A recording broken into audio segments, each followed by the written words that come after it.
আসসালামু আলাইকুম। কেমন আছো সবাই? আশা রাখি আল্লাহ তাআলা মেহেরবানিতে সবাই অনেক ভালো আছো। এমবিবিকে সায়েন্স ক্লাবের পক্ষ থেকে সবাইকে অনেক অনেক শুভেচ্ছা স্বাগত। আশা রাখি তোমরা ফার্স্ট পার্ট দেখে আসছো। ফার্স্ট পার্ট যারা দেখছো বুঝছো তারা সেকেন্ড পার্ট দেখবে। ওকে? কারণ ফার্স্ট পার্ট না দেখলে সেকেন্ড পার্ট প্রপারলি বুঝবা না। ওকে? ঠিক আছে। আসো আমরা আলোচনা বেশি গল্প না করে আমরা মূল আলোচনায় চলে আসি। দেখো এখানে কি কি আছে? আমরা আলোচনা করতে চাইছি হইতেছে জিন। জিন কি এবং সেন্ট্রাল ডগমা, এই যে সুন্দর একটা জিনিস। কোড থেকে বাস্তবে রূপান্তর। দেখো এখানে একটা বিশেষ একটা স্ট্রাকচার, এই জিনিসটা মাথায় রেখো। প্রথমে আছে হইতেছে ডিএনএ, মূল, যেটা ফার্স্ট ডিএনএ। ডিএনএ থেকে কি হয়, অনুলিপি তৈরি করে, অনুলিপি তৈরি করে আরএনএ সেটাকে কপি করে। তাহলে ডিএনএ কে কে কপি করে?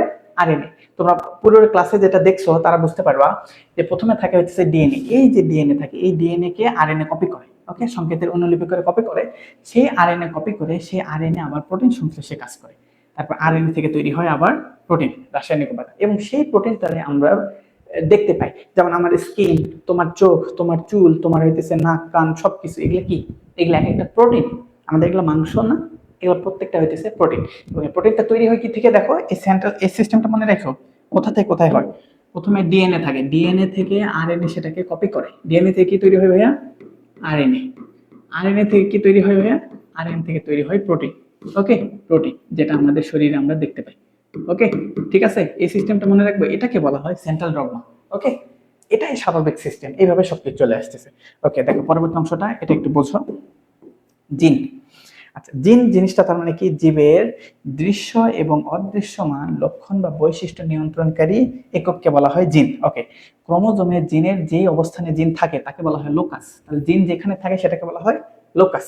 ওকে, ঠিক আছে, পরবর্তী অংশটা দেখো। অ্যালিল বা বৈশিষ্ট্যের প্রকাশ, প্রকট এবং প্রচ্ছন্ন। এই যে দেখো, এখন জিনের ক্ষেত্রে প্রকট প্রচ্ছন্ন বলে একটা কথা আছে। প্রকট প্রচ্ছন্ন দেখো অনেক সময় দেখবা যে হইতেছে বাবা মা বিয়ে, হয়তো একজন ছেলে থাকে একজন মেয়ে থাকে, হাজব্যান্ড ওয়াইফ। হাজব্যান্ড ওয়াইফ হওয়ার পর তাদের একটা সন্তান হইলো, তাদের একটা ছেলে বা একটা মেয়ে হইলো। আচ্ছা, একটা মেয়ে বাচ্চা হয়েছে মনে করো। তো মেয়ে বাচ্চা হয়েছে, মেয়ে বাচ্চা কিরকম? মেয়ে বাচ্চার চোখগুলা মায়ের মতো, নাকটা হইতেছে বাবার মতো, গায়ের রং আবার মায়ের মতো, তাই না? আবার হইতেছে ওই যে একটু মেজাজ, মেজাজ আবার বাবার মতো। এরকম বেশ কিছু দেখো না, যেটা এই বাবার মতো, এটা মায়ের মতো, আবার কোনো কোনোটা দাদা দাদুর মতো, এইরকম যে জিনিসটা আছে না, এটাকে বলা হয় প্রকট প্রচ্ছন্ন। মনে করো এক বাবা মার যখন বিয়ে হয়, তাদের মাঝে তো একটা সম্পর্ক থাকবে, এবং সেখান থেকে আস্তে আস্তে তাদের একটা বাচ্চা হবে। এই বাচ্চা হওয়ার ক্ষেত্রে বাবা মার দুইটা রক্ত আছে না, দুইটা রক্ত আছে। মনে করো এটা কিভাবে হয় বলতো? মনে করো যে একটা হচ্ছে বাবা, বাবার টুয়েন ছিল, মারও টুয়েন ছিল। বাবার টুয়েন থেকে একটা এন আসে, মার টুয়েন থেকে একটা এন আসে। তাহলে এখান থেকে এই যে একটা এন আসলো, এখান থেকে একটা এন, এখান থেকে একটা এন, দুটা মিলিত হয়ে আবার কি হয়? টুয়েন, যেটা সন্তান হইলো, তাই না? এই সন্তানটা দেখবে, এই সন্তানের ভিতর এই যে এই টুয়েন যেগুলা বলতেছে, এগুলা আসলে কি? এগুলা ক্রোমোজোমের সংখ্যা, এগুলা ক্রোমোজোমের সংখ্যা। এই ক্রোমোজোমের সংখ্যার ভিতর কিছু কিছু দেখবা হইতেছে প্রকট। প্রকট মানে কি? প্রভাব বিস্তারকারী। কেউ কেউ আছে ডমিনেট করতে চায়। আচ্ছা, তোমরা বলবা যে বাবা মার ক্ষেত্রে মাই বেশিরভাগ, মানে বর্তমান আপডেট সমাজে মাদার বেশি ডমিনেট করে থাকে, চেষ্টা করে। আবার আগের দিকে যদি দেখি, আগের দিকে মোটামুটি আমাদের বাবা দাদু তার আগের দিকে দেখি, তখন দেখা যায় যে বাবারা বেশি ডমিনেট করতো। এখন যুগে দেখা যাচ্ছে মায়েরা বেশি ডমিনেট করতেছে। এটা একটা সিস্টেমে চলতেছে, আবার হয়তো একটা পরিবর্তন দেখা দিবে।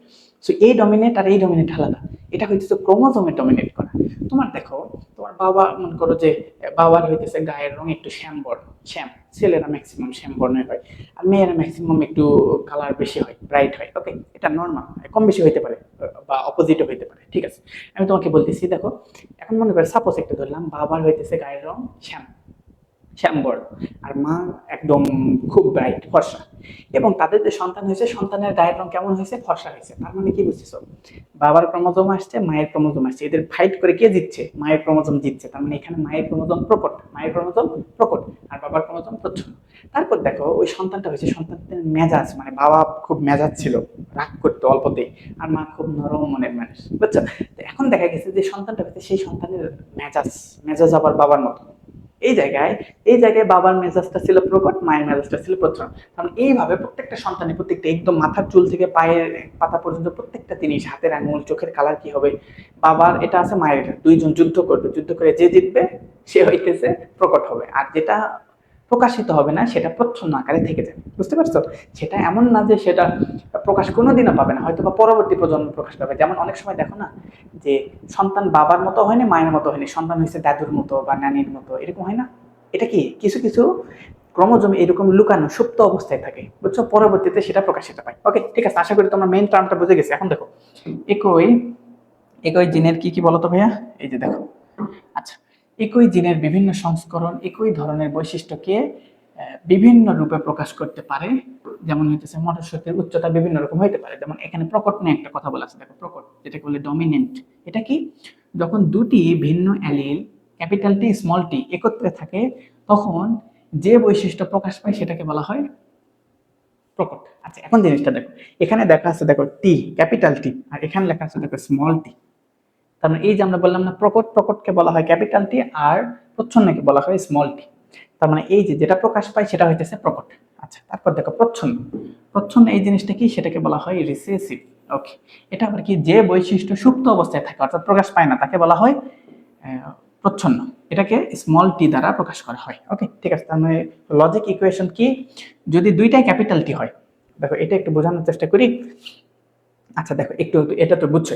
তার মানে একটা দেখো, যদি দেখা যায় বাবার ক্ষেত্রে বাবাও ফর্সা মাও ফর্সা দুইটাই প্রকট, তার মানে সন্তান কি হবে, একদম ফর্সা হবে। এটা ম্যাক্সিমাম হওয়ার সম্ভাবনা বেশি। কিন্তু যদি এমন হয় বাবা ফর্সা মাও ফর্সা কিন্তু সন্তান মনে করো যে ফর্সা না হয়ে অন্যরকম ব্রাউন কালার হয়েছে বা একটু শ্যামবর্ণ হয়েছে, এটা কখনো হয় জানো? দেখো এই ক্ষেত্রে তিন ধরনের হতে পারে। কখনো কখনো হতে পারে যেমন ধরো মনে করো দুইটাই টিটি ক্যাপিটাল টি, দুইটাই যদি প্রকট হয় সে লম্বা হবে। একটা যদি প্রকট হয় একটা যদি প্রচ্ছন্ন হয়, মানে একটা বড় একটা ছোট, এক প্রকট আছে প্রচ্ছন্ন আছে, তখন কোনটা প্রকাশ পাবে? তাও তো প্রকটই প্রকাশ পাবে বড়টা, কিন্তু ছোটটা যে স্মলটি আছে না, ওটা সুপ্ত অবস্থায় থাকে, ওটা লুকানো থাকে, ওটা পরবর্তী প্রজন্মে প্রকাশ পাইতে পারে। তার মানে যদি ক্যাপিটাল টি হয়, বাবাও ক্যাপিটাল টি মাও ক্যাপিটাল টি, অবশ্যই ক্যাপিটাল টি হবে। কিন্তু বাবা ক্যাপিটাল টি মা স্মল টি, তার প্রকাশ পাবে কি ক্যাপিটাল টি, কিন্তু ওই স্মল টি ওটা লুকানো থাকবে, এটা পরবর্তী প্রজন্মে প্রকাশ পেতেও পারে। এখন ধরো মন করে বাবাও ক্যাপিটাল টি স্মল টি আছে, মায়ের ভিতর ক্যাপিটাল টি স্মল টি আছে, এই জায়গায় দুইজন থেকে স্মল টি আসছে, তাহলে দেখা যাবে সন্তানটা ভিন্ন রকম হইতে পারে। ওকে, আরো ধারাবাহিকভাবে বলতেছি দেখো। তার মানে বোঝো, দুইটাই বড় টি হলে প্রকাশ পাবে কোনটা, লম্বা। দুইটাই লম্বা হইলে বড় টি হইলে একটা বড় টি একটা ছোট টি, তাও প্রকাশ পাবে কোনটা, লম্বাটাই। বড়টাই প্রকাশ পাবে কিন্তু ছোটটা লুকানো থাকবে।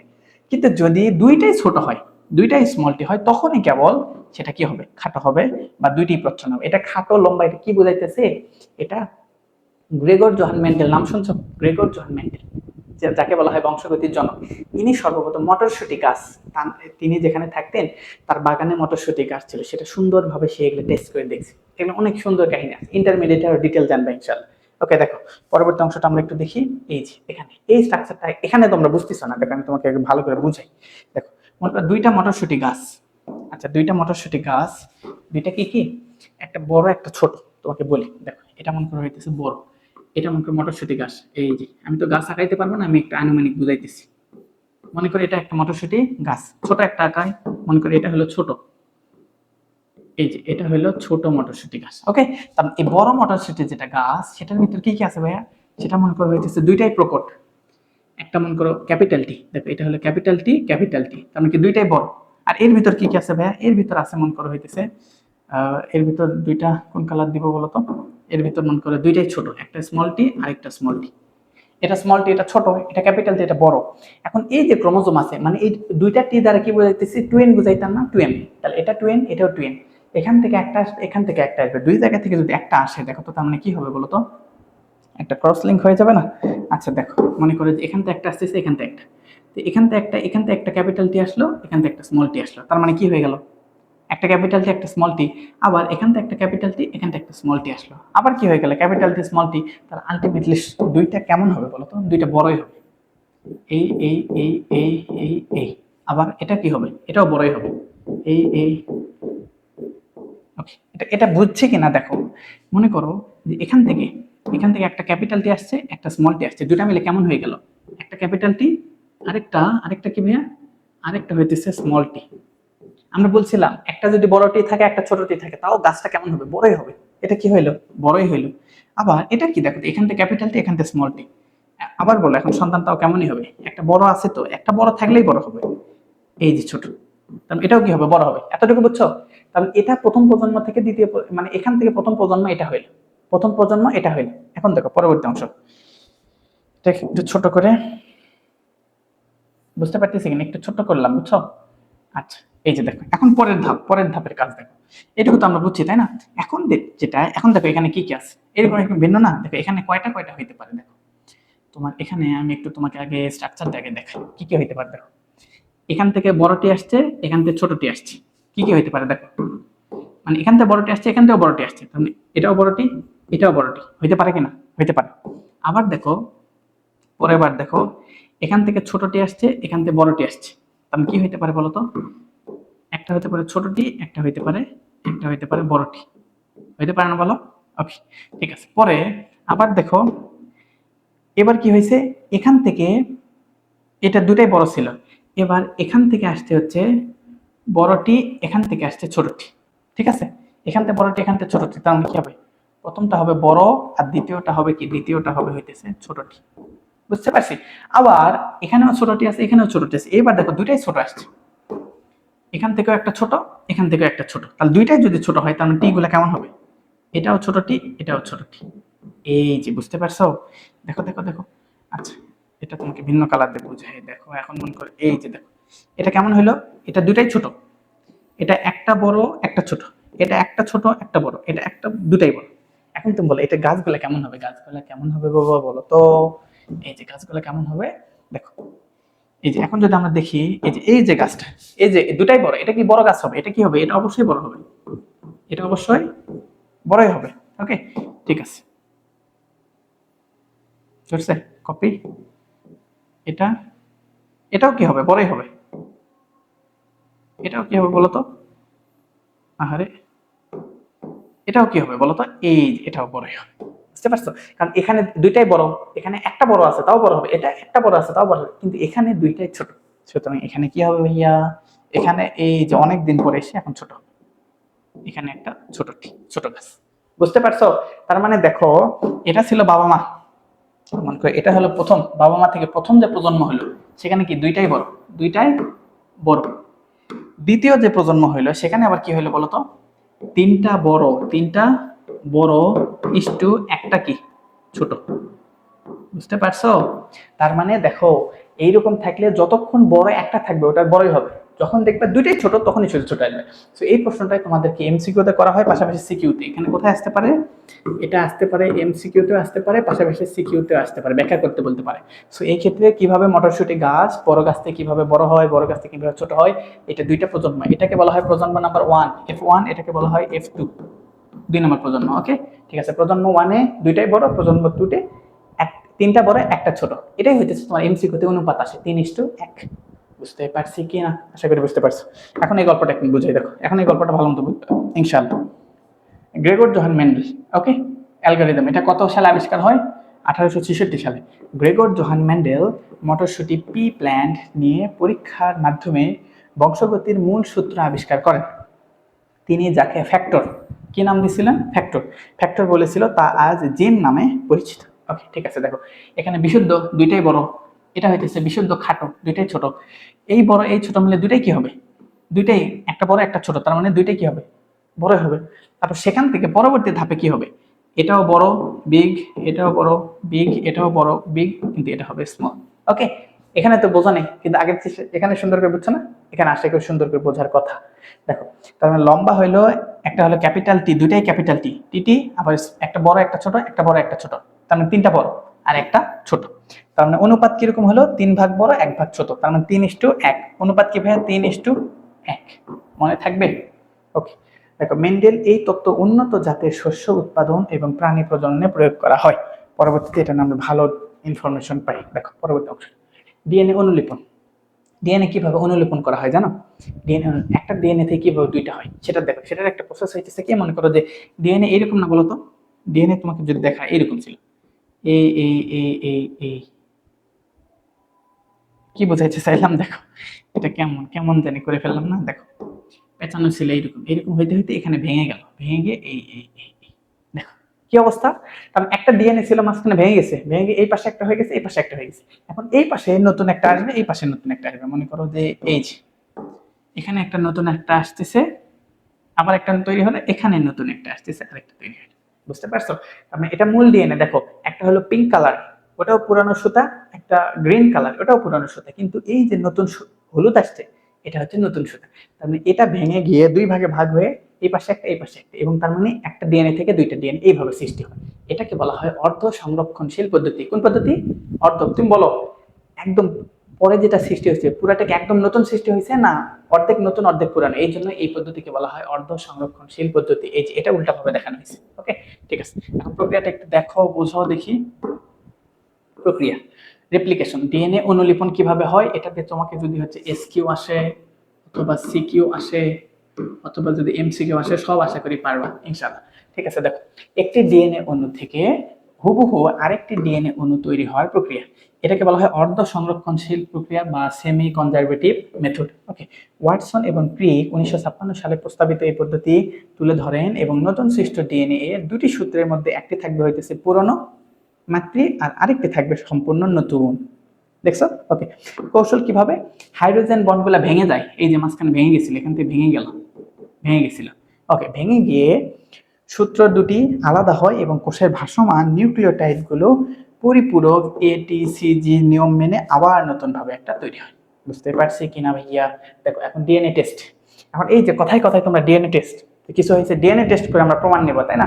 যে কে কার সন্তান, কে অন্যায় করছে, তারপর বিভিন্ন তোমরা যে ক্রাইম বিভিন্ন জিনিস দেখো বা বিভিন্ন নাটক বা অভিনয় বা সিনেমা, এগুলোতে কি করে ডিএনএ টেস্ট করে। ডিএনএ টেস্ট কিভাবে?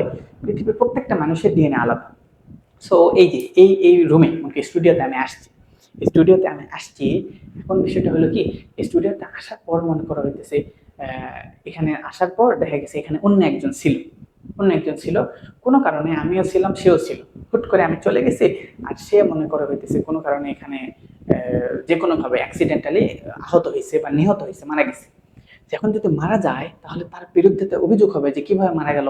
দেখলো যে স্বাভাবিকভাবে মারা গেছে, কিভাবে মারা গেছে, তার কেউ হাতে আঘাত করছে, তারপর গলায় কেউ আঘাত করছে, গলায় চাপ দিয়ে মেরে ফেলছে। সাপোজ, আল্লাহ মাফ করুক, আমি এমন মানুষ না, আল্লাহ হেফাজত করুক যাতে এমন কোনো দিন না হয়। আল্লাহ আস্তাগফিরুল্লাহ। ওকে, আমি একটু উদাহরণ দেখাইছি। একজন মানুষের গলায় অনেক জোরে চাপ দিয়ে আমি এখান থেকে পালাই গেছি। এখন ওই যে গলায় আমি চাপ দিছিলাম, আমার হাতের ভিতর কোষ আছে না, আমি এই যে নড়াচড়া করতেছি প্রতিনিয়ত কোষ পড়ে যায়, বা আমি যে এখানে ইয়ে করতেছি, আমার এই যে ঘাম পড়তেছে, আমার চুল নড়াচড়া করলে চুল পড়ে যায় না, চুল পড়ে যায়, আমার চুলের ভিতর ডিএনএ আছে, আমার হাতের ভিতর ডিএনএ আছে, প্রত্যেকটা কোষের ভিতর ডিএনএ আছে, তার গলায় যে আমি টাচ করছিলাম এখানে ডিএনএ ছাপ পড়ে গেছে। তো এই জায়গা থেকে ওই যে ডিএনএটা টেস্ট করে দেখানো হয়। একবার কি এখানে দেখতেছে, মনে করো ক্যামেরাতে দেখতেছে এখানে আমি ছিলাম, আবার এখানকার যে ডিএনএ পাইছে সেটা দেখছে, আবার আমার ডিএনএ সাথে ম্যাচ করে দেখছে, হ্যাঁ মিলে গেছে, তার মানে অপরাধী আমি। ওকে, তোমরা আমার পক্ষে তোমরা রায় দিবা যে না, এখানে আমাদের এমবিবি কে ভাইয়া এরকম কিছু করেনি, এটা সে দুর্ঘটনাবশত মারা গেছে, কিন্তু সে এখানে আসছিল, কিন্তু এখানে তার কোনো দোষ নেই, তোমরা এটা প্রমাণ করো, বুঝছো? মিছি প্রমাণ করবে না, মনে করো সত্যি সত্যি আমি এমন কিছু করি না, বুঝছো? আমার মনে হয় আমি এমন কিছু করবো। ওকে, ঠিক আছে, বিশ্বাস রাখো, আল্লাহ তাআলা আমাকে মাফ করবে। ঠিক আছে, দেখো তার মানে এইভাবে আমরা কি করতে পারি, ডিএনএ টেস্টের মাধ্যমে বের করতে পারি। আবার অনেক অভদ্র লোক বিভিন্ন অভদ্র কাজের মাধ্যমে দেখা গেছে যে তারা বিবাহ বহির্ভূত সম্পর্কে, গার্লফ্রেন্ড বয়ফ্রেন্ড বিভিন্নভাবে অন্যায় কিছু করার মাধ্যমে তাদের একটা সন্তান হয়েছে। সন্তান হওয়ার পর বাবা আর স্বীকার করে না। বর্তমান সমাজের চিত্র এটা, ম্যাক্সিমাম ক্ষেত্রে এটা হয়, বাবা আর স্বীকার করতেছে না যে এটা তার সন্তান। তখন কি করবা? ওই যে সন্তান, তার ডিএনএ দেখবা, বাবার ডিএনএ দেখবা, কারণ ওই যে সন্তান হয়েছে কি বাবার অর্ধেক ডিএনএ দিয়ে, মার অর্ধেক ডিএনএ দিয়ে, সো বাবার সাথে মিলে যাবে না, তখন মিলে গেলে বুঝতে পারবে এটা কোথা থেকে আসছে। বুঝতে পারছো? এভাবে টেস্ট করা যায়। তো এই সম্পর্কে একটু দেখো, বিজ্ঞান ভিত্তিক এক ব্যবহারিক পদ্ধতি যা প্রচলিত সাক্ষ্য প্রমাণ নির্ভর এবং বিচার ব্যবস্থার পাশাপাশি সুবিচার পাওয়ার জন্য ব্যবহার করা হয়। ওকে, ডিএনএ টেস্ট। এখন কি দেখো, একটা হলো নমুনা সংগ্রহ। প্রথমে নমুনা সংগ্রহ করবা, রক্ত, লালা, বীর্য, টিস্যু, হাড়। রক্ত থেকে পাওয়া যায়, লালা থেকে, বীর্য থেকে, বিভিন্ন জায়গা থেকে পাওয়া যায়, টিস্যু থেকেও পাওয়া যায়। তারপর কি ডিএনএ নিষ্কাশন এবং কর্তন, ডিএনএ কে কাটবা, কেটে রাসায়নিক প্রক্রিয়ায় ডিএনএ আলাদা করে রেস্ট্রিকশন এনজাইম দিয়ে ছোট করা, মানে ছোট্ট করে দেখা হবে যে আসলে কেমন ছিল। এটা আসলে কি দেখা হয় জানো, এই যে সিরিয়াল আছে না, এ টি সি জি, এই সিরিয়ালগুলো আছে না, আমার যে সিরিয়াল তোমার সিরিয়াল আলাদা, পৃথিবীর প্রত্যেকটা মানুষের সিরিয়াল আলাদা। তাহলে আমি যদি একটা অংশের যদি সিরিয়াল দেখি এবং অপরাধ চলে, সেখানকার সিরিয়াল যদি হুবহু মিলে যায়, তার মানে কি ওটাই আমি। বুঝতে পারছো? ওকে, ঠিক আছে। তারপর দেখো ইলেকট্রোফোরেসিস। ওকে, ইলেকট্রোফোরেসিস করার মাধ্যমে দেখো তারপর এখানে কি দেখো পরবর্তীতে আমরা যদি দেখি পলিন অ্যাক্রিলামাইড, জেলে একটা জেল আছে, জেলের নাম কি ভাইয়া? Pauline acrylamide. আচ্ছা, এটা ইংলিশে লিখলে ভালো বোঝা যায়, একটু বাংলায় এখান থেকে পড়তে কষ্ট হইতেছে। পলিন অ্যাক্রিলামাইড জেলে, জেলের টুকরোগুলোকে দৈর্ঘ্য অনুসারে কি করা হয়, দেখা যাইতেছে না তো, দৈর্ঘ্য অনুসারে ব্যান্ড আকারে সাজানো হয়। ওকে, ব্যান্ড আকারে সাজানো হয়, বুঝছো? তারপর ব্যান্ড আকারে এর ভিতর সাজানো হয়, সাজানো হওয়ার পর পরবর্তীতে কি করা হবে? পরবর্তীতে যেটা করা হবে হাইব্রিডাইজেশন, রেডিও অ্যাক্টিভ আইসোটোপ। এই যে এখন আইসোটোপের মাধ্যমে প্রোবের সাহায্যে এক্স রে ফিল্মে নকশা তৈরি করা হয় এবং সেই সন্দেহভাজন ব্যক্তি পাওয়া হয়। দেখো, এটা তোমাকে একটু বোঝানোর চেষ্টা করি। তোমার কি যে ব্যক্তিটা, সেই ব্যক্তিটা ডিএনএ বা ডিএনএ তো অনেক বড় নিলে অনেক লম্বা চেন হয়ে যাবে, ছোট করা হলো, ছোট করা হলো অপরাধস্থল থেকে যেটা পাওয়া গেছে সেটাও, সেখানে একটা বিশেষ একটা জেল দিয়ে তারপর একটা যন্ত্রের মাধ্যমে ওখানে দেখা হয় কেমন কেমন ছিল। মন করো যে এটা তোমার ডিএনএ, এই জায়গায় এখানে ATCG। ওকে, এখন পরবর্তী তুমি যেটা নিছো, নতুন করে যেটা নিছো, ওটাও দেখো এরকম হুবহু মিলে যাইতেছে। যদি এখানে একটা হয় এখানে একটা হয় তাহলে তো মিললো না, এখানে একটা এখানে, তার মানে এটা কি মিলেনি। কিন্তু যদি একদম হুবহু মিলে যায়, এখানে এখানে এখানে এখানে এখানে এখানে এখানে এখানে, মানে হুবহু যদি মিলে যায় তার মানে বুঝবা যে হ্যাঁ এটা মিলে গেছে। দেখো অপর পৃষ্ঠায় আর একটু ডিটেল দেওয়ার চেষ্টা করো। আচ্ছা, বংশগতি জীবনের অবিরাম ডেটা স্ট্রিম। আচ্ছা, ক্রোমোজোমের হার্ডওয়্যারের লেখা ডিএনএ এর এই অবিশ্বাস্য সোর্স কোডই নির্ধারণ করে একটি জীবের অতীত, বর্তমান, ভবিষ্যতে এর মাধ্যমে পাওয়া যায়। এগুলো গল্পগুলো বলা হইতেছে, এখানে কোনো ব্যাপার না। প্রকৃতি এবং তার শ্রেষ্ঠ স্থাপত্য লুকিয়ে লুকিয়ে রেখেছে কোষের ক্ষুদ্রতম পরিসরে। ওকে, দেখো এখন গল্পগুলো আমরা এটা দেখি। আচ্ছা, জীবের বংশগতি এবং জৈব অভিব্যক্তি এই সম্পর্কে আমরা দেখবো। ব্লুপ্রিন্ট থেকে শুরু করে, জীবনের ব্লুপ্রিন্ট থেকে শুরু করে কিভাবে ধারাবাহিকভাবে আসছে এটা আমরা বলবো। তার আগে তোমরা এটা এখন দেখো। এই যে তোমার মন করো যে সন্দেহভাজন যেখানে এটা নমুনা পাওয়া গেছে, এটা প্রথমে অপরাধস্থল থেকে পাইছো, সেটা এইভাবে ওই যে এক্স রে ভিতর বা একটা বিশেষ যন্ত্রের ভিতর দিয়ে তুমি দেখছো এখানে এখানে এখানে এখানে এখানে এখানে আছে। অপরাধস্থল যাকে সন্দেহ করতেছো তারও এটা নিয়ে দেখো যে একটু মিলে গেছে। দেখো এটা এটা এটা হুবহু মিলে গেছে না? একদম দেখো যে হুবহু মিলে গেছে, সেম সেম মিলে গেছে। সুতরাং এই ব্যক্তি সেই অপরাধ করা ব্যক্তি, বুঝতে পারছো? ওকে, দেখো অটো রেডিওগ্রাফ। আচ্ছা, আরেকটা পদ্ধতি দেখো, পদ্ধতির নামটা কি ভাইয়া? অটো রেডিওগ্রাফ পদ্ধতিতে দৃশ্যমান ব্যান্ডের সারিগুলো নির্ণয় করে দুটি ডিএনএ নমুনা, আচ্ছা দুটি ডিএনএ নমুনার মিল এবং অমিল চিহ্নিত করার পদ্ধতি হলো ডিএনএ ফিঙ্গারপ্রিন্টিং। ওকে, কোন যন্ত্র? Auto radiograph. তারপর দেখো পলিমারের চেইন রিঅ্যাকশন, আরেকটা সুন্দর একটা পদ্ধতি পাওয়া গেছে, সেটা হইতেছে পিসিআর। অনেক সময় দেখবে পিসিআর করা হয়, ডিএনএ ফিঙ্গারপ্রিন্টের থেকে পিসিআর আরো অ্যাডভান্স, এটাকে বলা হয় পলিমারেজ চেইন রিঅ্যাকশন। ওকে, দেখো বর্তমানে এই আধুনিক প্রযুক্তির সাহায্যে অত্যন্ত অল্প পরিমাণ নমুনা ব্যবহার করেও নির্ভুলভাবে অপরাধী শনাক্ত করা যায় এবং ব্যক্তিত্ব নির্ণয় করা যায়। এই পিসিআর দিয়ে আরো সুন্দরভাবে অল্প একটু নমুনা পাইলে হয়, আগে যেরকম একটু একটু বড় দরকার ছিল এখন তার চেয়ে অনেক সামান্য হইলেও এটা বের করা সম্ভব। ওকে, তারপর দেখো মানুষের ক্রোমোজোম বিন্যাসই নির্ধারণ করে আমাদের বৈশিষ্ট্য। এই যে দেখো আমাদের কতগুলো আছে জানো, বলছিলাম তোমাদের 23 জোড়া, 23 জোড়া। মানুষের কত জোড়া ক্রোমোজোম আছে? 23 জোড়া। 23 জোড়া মানে কত ভাইয়া? 46টি। ওকে, ঠিক আছে। এই যে দেখো এক একটা এক এক রকম, কোনোটার দৈর্ঘ্য অপরটার দৈর্ঘ্যের সাথে সরাসরি মিলে না, কম বেশি আছে, বুঝছো? কম বেশি আছে, এইভাবে এটা পাওয়া যায়। দেখো এখন দেখো এখানে বলা হয়েছে মানব দেহে মোট ক্রোমোজোম সংখ্যা কতগুলা? 46টি বা 23 জোড়া। ওকে, দেখো এর ভিতর কিছু আছে অটোজোম আর কিছু আছে সেক্স ক্রোমোজোম। অটোজোম বলতে এগুলা হইতেছে শরীরের অন্যান্য কাজের ক্ষেত্রে ব্যবহার হয়, আর হইতেছে একটা ক্রোমোজোম এক জোড়া, সেটা সেক্স অর্থাৎ ছেলে বা মেয়ে এটা নির্ধারণ করে। তার মানে এই 23 জোড়ার ভিতর 22 জোড়াকে বলা হয় অটোজোমাল আর এক জোড়াকে বলা হয় সেক্স ক্রোমোজোম। ওকে, ঠিক আছে, এই জিনিসটা দেখো। তার মানে একটা হলো অটোজোম, 22 জোড়া হলো অটোজোম বা 44টি হলো অটোজোম ক্রোমোজোম, যা জীবনের শারীরবৃত্তীয় কাজ, ভ্রূণ এবং দেহ গঠন ইত্যাদি নিয়ন্ত্রণ করে। লিঙ্গ নির্ধারণে এদের কোনো ভূমিকা নেই। এক জোড়া হইতেছে সেক্স ক্রোমোজোম, এটা কি করে? এক জোড়া অর্থাৎ দুটি। একটা এর ভিতর দেখো ছেলেদের ক্ষেত্রে এক্স ওয়াই এবং মেয়েদের ক্ষেত্রে থাকে শুধু এক্স। ওকে, দেখো এই জিনিসটা যদি বলি, তার মানে এই এক জোড়া ক্রোমোজোম না, এই এক জোড়া ক্রোমোজোমের ভিতর ছেলে বয় বয় একটা বয়ের ক্ষেত্রে কি কি থাকে বলতো? বয়ের ক্ষেত্রে থাকে হইতেছে দুইটাই হইতেছে, একটা হইতেছে এক্স আর একটা হইতেছে ওয়াই। আর ছেলেদের ক্ষেত্রে কি কি থাকে ভাইয়া? একটা থাকে এক্স ক্রোমোজোম, একটা থাকে ওয়াই ক্রোমোজোম। বাট মেয়ের ক্ষেত্রে কি থাকে বলতো? একটা ফিমেল বয়েস, এটা গার্ল দিলাম। ওকে, গার্ল। ওকে, গার্লের ক্ষেত্রে কি থাকে বলতো? গার্লের ক্ষেত্রে সেম জিনিসটা, চেঞ্জ হয়ে যায়, এখানে কি থাকে, একটা থাকে হইতেছে দুইটাই এক্স, একটা এক্স আর একটা এক্স।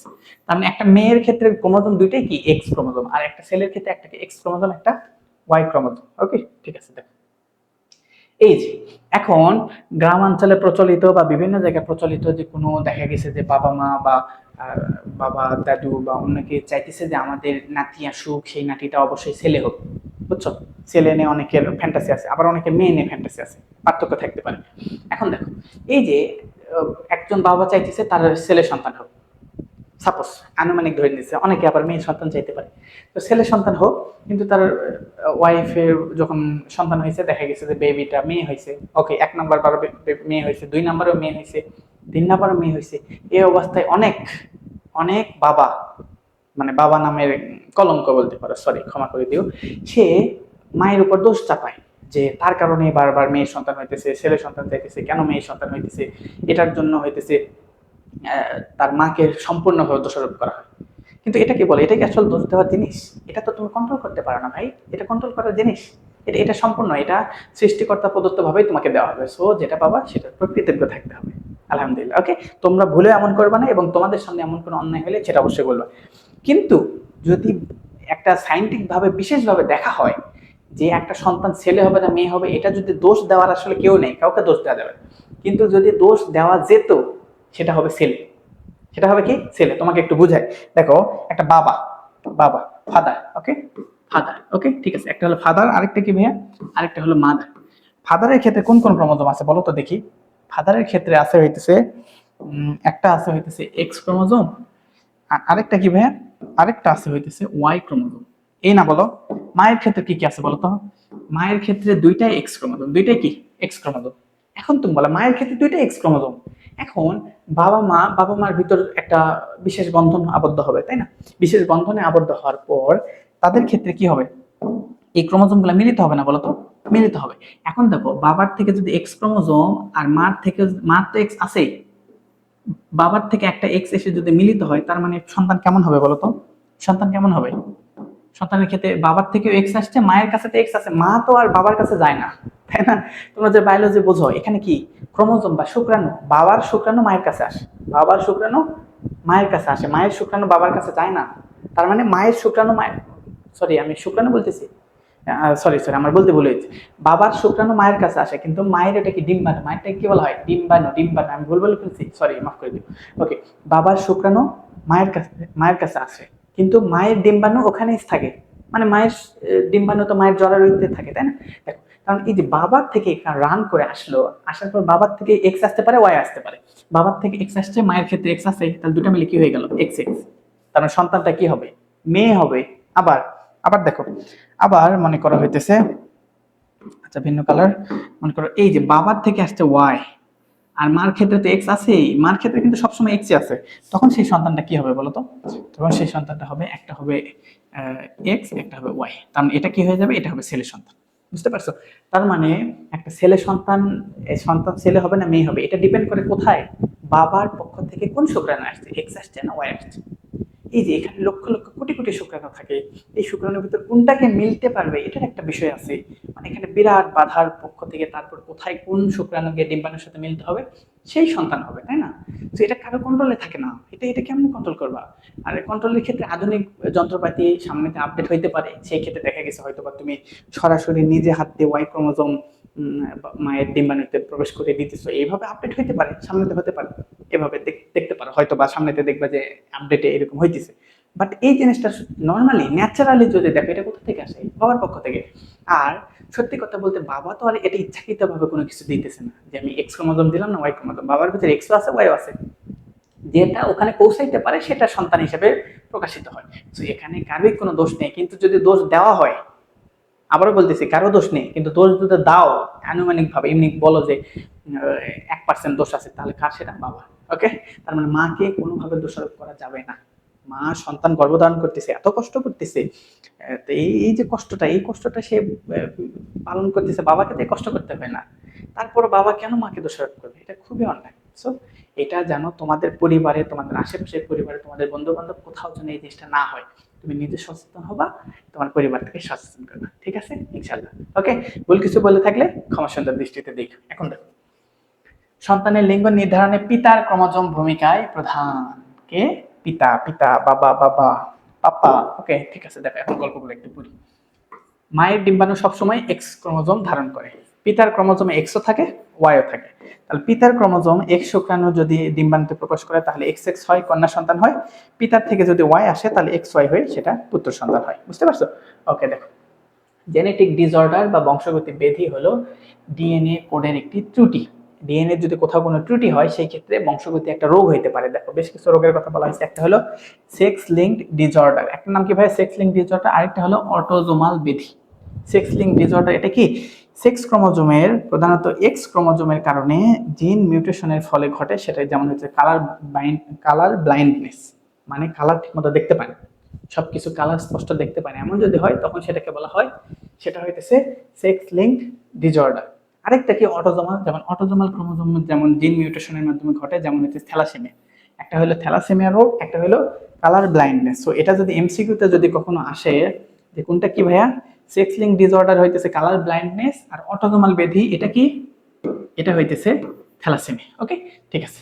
তারপর দেখো, ক্রোমোজোমে অবস্থিত জিনগুলোতে মিউটেশন বা পরিবর্তনের ফলে যেসব জিনগত রোগ সৃষ্টি হয় তাকে বলা হয় ডিসঅর্ডার বা ব্যাধি। ওকে, ঠিক আছে, আশা করি বুঝতে পারছি। এখন দেখো, কালার ব্লাইন্ডনেস একটি sex link disorder. Sex link disorder, x link না।